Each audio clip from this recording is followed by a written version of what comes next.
कल हमने समाकलन के सूत्र किए थे, जिसमें समाकलन के सूत्रों के बारे में मैंने बता दिया था कि कुछ एक 10 या 15 सूत्र करवा दिए थे मैंने समाकलन के, जिनको याद करने हैं आपने।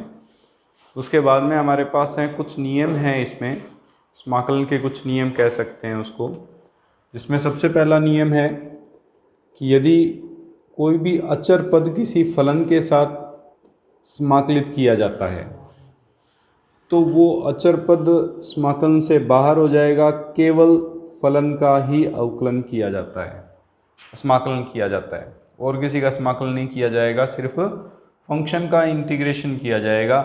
ए जो कांस्टेंट है वो बाहर आ जाता है। दूसरा ऑप्शन इसमें कि अगर a f x plus b g x यानी दो फंक्शंस का एडिशन हो रहा हो तो उस स्थिति में इन दोनों को अलग अलग किया जा सकता है। एक तो ए एफ एक्स डी एक्स अलग लिख दिया जाएगा और B g x D x अलग लिख दिया जाएगा। यहाँ पे ए कांस्टेंट है, कांस्टेंट बाहर आ गया, एफ एक्स का अवकलन प्लस या माइनस जो भी साइन आ जाए, अगर माइनस आ रहा है तो यहाँ माइनस आ जाएगा, बी बाहर आ जाएगा, जी एक्स का समाकलन हो जाएगा। तीसरा नियम इसमें कि अगर फलन में x के साथ कोई भी नियतांक गुणा में है तो इसका समाकलन मान लो f ऑफ ए एक्स होता है, तो जो a x के साथ गुणा में था वो भाग में आ जाएगा। अवकलन में हम करते थे जो x के साथ गुणा में था उसको गुणा में लगा देते थे, यहाँ पे हमारे पास भाग में आया करेगा जो भी x गुणा में होगा। जैसे हमारे पास अगर हमें साइन 2x का समाकलन करना है तो साइन 2x का साइन x के तरीके से ही समाकलन हो जाएगा माइनस कोस 2x, लेकिन x के साथ 2 गुणा में है, समाकलन के पश्चात भाग में और लिखना है। इस नियम को हम बाद में भी कर लेंगे।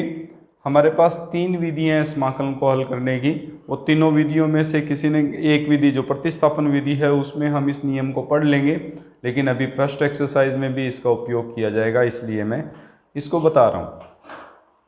उसके बाद में आता है हमारे पास चौथा नियम, इसमें कह दें कि आगे जो हमने अवकलन और के अंदर हमने गुणा का नियम भाग का नियम किया था वो इसमें लागू नहीं होते।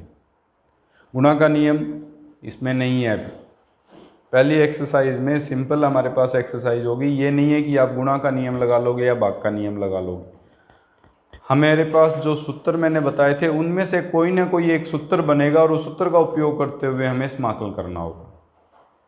एक्सरसाइज करते हैं।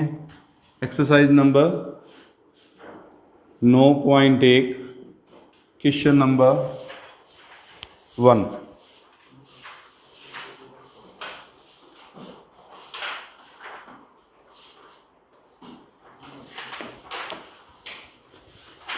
सवाल दिया हुआ है हमें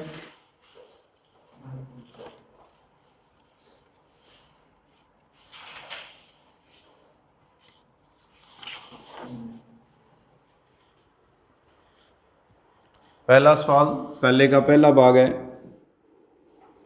समाकलन करना है 3 √x² dx। इसमें ये जो 3 है वो हमारे पास इस अंडर रूट के अंदर होना चाहिए, यहाँ पे होगा। इसका मतलब होता है घनमूल निकालना। घनमूल का मतलब होगा x² की घात 1/3। x² की 1/3 का मतलब 2/3 हो जाएगी, क्योंकि घात की घात गुणा में आती है। और पहले नियम के अनुसार 2/3 में +1/2/3 में +1 +c का उपयोग करेंगे। हल करते हैं तो ये आ जाएगा 3/5 x की घात 5/3 +c, जो कि इसका आंसर होगा।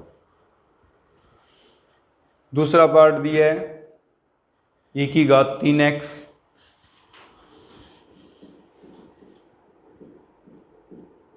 अगर e की घात 3x का समाकलन करेंगे तो e की घात का तो e की घात ही होता है, लेकिन x के साथ 3 गुणा में है। मैंने बताया था कि हमें भाग में भी लिखना जरूरी है, हम भाग के रूप में 3 को लिखेंगे।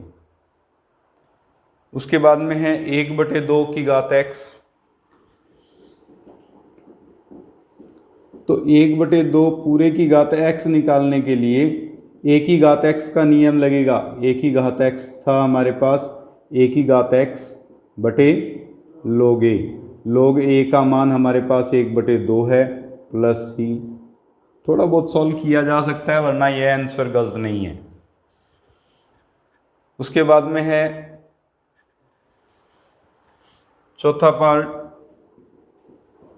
समाकलन करना है a की घात 2 log a आधार पर x। अब इसको हल करने के लिए हम क्या करेंगे, समाकलन के अंदर a ये log है, log के गुणा में जो भी हो वो घात में चली जाती है, log a आधार पर x स्क्वायर लिख देंगे।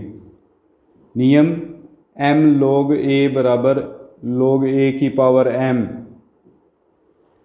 फिर ये जो अगर हमारे पास ये आधार और ये जो मान है वो बराबर हों, तो उस स्थिति में इसका जो उत्तर बचता है वो fx बचता है।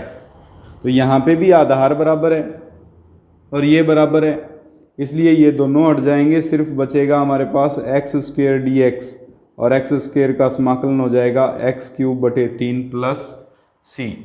इस प्रकार से चौथा पार्ट हमारा ये पहला क्वेश्चन कंप्लीट होता है। लिख लीजिए। और योग के नियम के अनुसार जैसा मैंने बताया था, जो अचर पद है वो बाहर आ जाएगा, 5 बाहर आ जाएगा। अब समाकलन सिर्फ cos x का, फिर माइनस का 3 बाहर आ जाएगा, समाकलन सिर्फ sin x का होगा, और फिर प्लस का 2 बाहर आ जाएगा। 1/cos स्क्वायर का समाकलन, 1/cos स्क्वायर क्या होता है, sec स्क्वायर x dx।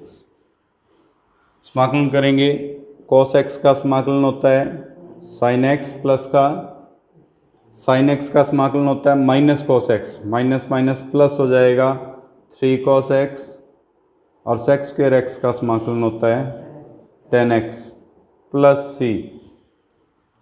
इसी प्रकार से इसमें अलग अलग करो। पहले x³ में x स्क्वायर का भाग जाएगा, 1 में x स्क्वायर का भाग जाएगा dx।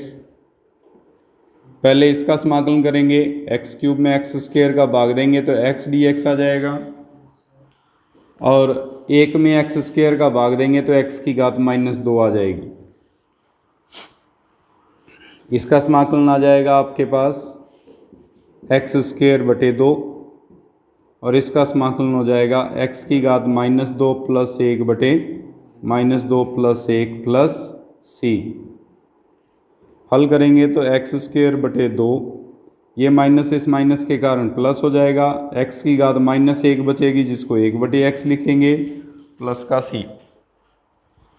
कुछ इसी प्रकार से चौथा सवाल है, अलग अलग करेंगे, sec² x को अलग करेंगे, dx cos² x का अलग करेंगे।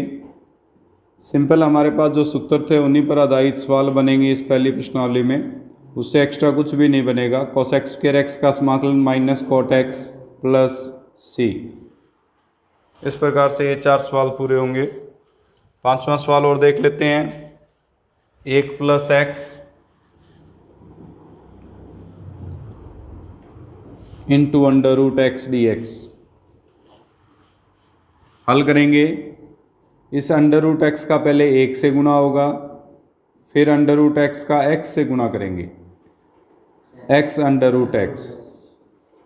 और हल करते हैं, ये x की घात 1/2 बना दी, और इसमें ये 1 है घात और ये आधी है घात, 1 और आधी जुड़ जाएगी, x की घात कितनी हो जाएगी 3/2।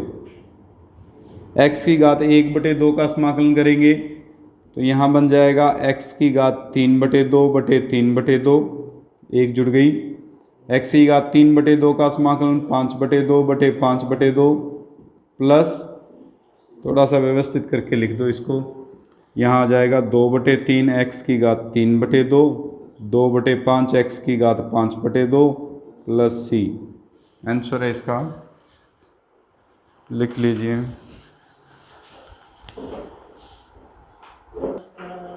हाँ भी छठा सवाल है, a की पावर x dA। इसका मतलब है a के सापेक्ष अवकलन करना है। अब a के सापेक्ष अवकलन करेंगे तो x एक नियतांक होगा, और अगर x एक नियतांक होगा तो समाकलन करने के लिए हमारे पास जब a के सापेक्ष समाकलन करेंगे तो x को नियतांक मानेंगे और x की घात n वाला सूत्र लगाते हुए इसको हल करेंगे, क्योंकि अब चर राशि जो है वो यहाँ पे है और अचर है वो x है, और चर की घात अचर आ जाती है तो उस स्थिति में उसका समाकलन एक जोड़ के बटे में एक लगाते हैं। इस छठे सवाल का सीधा सा समाकलन हमारे पास ये हो जाएगा a की घात x dx बराबर a की घात x प्लस 1 बटे x प्लस 1 प्लस c। हमने a के सापेक्ष किया है, इसको a के सापेक्ष किया है तो a को हमने चर माना है, x को अचर, और चर की घात अचर आ जाए तो x की घात n का नियम लग जाता है। सातवां सवाल एक्स स्क्वेयर बटे 1 प्लस एक्स स्क्वेयर।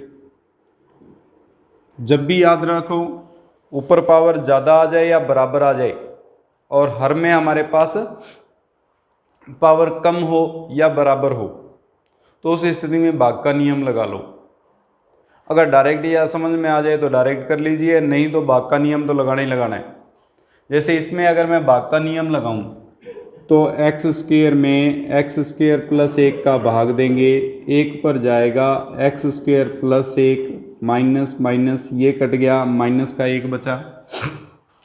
इस समाकलन को लिखा जा सकता है अब 1 जो भागफल आया प्लस शेषफल बटे भाज्य,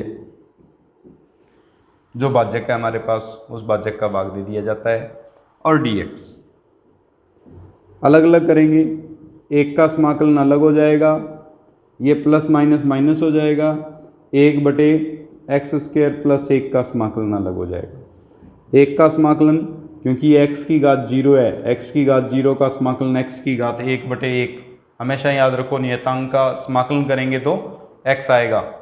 और इसमें 1 बटे एक्स स्क्वेयर प्लस 1 का समाकलन कल हमने लिखा था tan inverse x plus c। आठवां सवाल कॉस स्क्वेयर एक्स बटे 1 प्लस साइन एक्स का समाकलन करना है। कॉस स्क्वेयर को लिख सकते हैं 1 माइनस साइन स्क्वेयर बटे 1 plus sine x. 1 minus sine square A square minus B square लग सकता है, और A square minus B square एक बार जुड़ जाता है और एक बार घट जाता है, इसलिए 1 माइनस साइन एक्स गुना 1 प्लस साइन एक्स बटे 1 प्लस साइन एक्स हो जाएगा। 1 प्लस साइन एक्स से 1 प्लस साइन एक्स कट जाएगा, 1 का समाकलन करेंगे 1 तो, और फिर साइन एक्स का समाकलन करेंगे। 1 का समाकलन तो x आ जाएगा और साइन एक्स का समाकलन माइनस कॉस एक्स होता है, जो माइनस माइनस प्लस कर देगा कॉस एक्स प्लस सी। 9वां सवाल समाकलन करना है सेक एक्स गुना sec x plus tan x का। समाकलन करने के लिए गुना कर लो पहले, sec square x plus sec x tan x का समाकलन करना है। सेक स्क्वेयर को अलग कर दीजिए, सेक एक्स टेन एक्स को अलग कर दीजिए। सेक एक्स का समाकलन क्या होता है भाई? सेक स्क्वेयर एक्स का समाकलन टेन एक्स होगा, और सेक एक्स टेन एक्स का समाकलन सेक एक्स होगा प्लस सी। आंसर होगा इसका। 10वां सवाल sec inverse x plus cos sine inverse x plus cos inverse x सूत्र था ये। इनवर्स ट्रिग्नोमेट्री में हमने पढ़ा था कि sign inverse x plus cos inverse x का मान कितना होता है? पाई बटे 2। तो इसको लिख सकते हैं पाई बटे 2 dx। पाई बटे 2 नियतांक है, 1 बचेगा और 1 का समाकलन अभी अभी मैंने बताया था कि x होता है, तो पाई बटे 2 x प्लस सी। इस प्रकार से ये समाकलन के कुछ एक सवाल हल होंगे।